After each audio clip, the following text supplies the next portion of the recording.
Well, I wish I knew the answer to this, but we've actually seen articles this afternoon in the blogs, the papers will come out tomorrow, that don't have D. Illinois after his name, as you always see after the name of a sitting or recently resigned public official. So Jesse Jackson Jr., not a Democratic congressman from the city of Chicago. Unlike when Tom DeLay was convicted, you always saw a Republican former majority from Texas, and Duke Cunningham and Jack Abramoff and that crowd.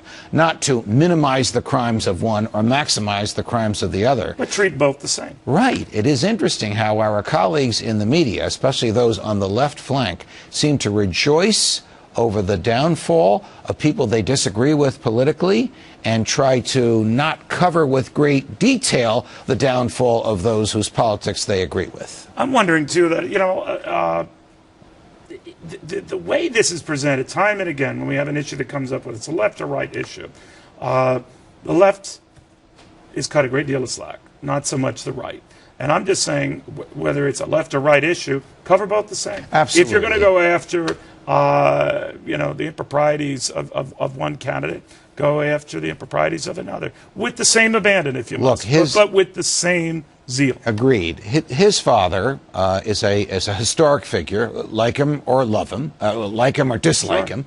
The father has friends across the political spectrum. But what he did, what he pleaded guilty to, the deal that he got is of paramount public interest.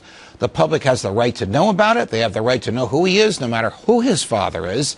And they have the right to know the depth and depravity of his criminal behavior. I might add, his lawyer cut a very good deal for him. He could have faced 26 years in jail. What do you think He's now facing 5. Happen? And do you think he'll ever serve a day? Oh, yes. I think he'll be sentenced to the full 5, and under the federal system, he'll serve 80% of that, which is 4. There's no time off for good behavior. There's a minuscule time off for good behavior.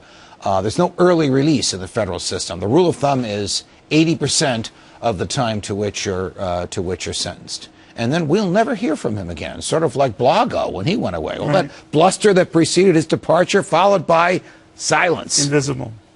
But where were the microphones going up to him and his father as they exited the courthouse in Chicago this afternoon? I didn't see him. Yeah, I didn't see him either.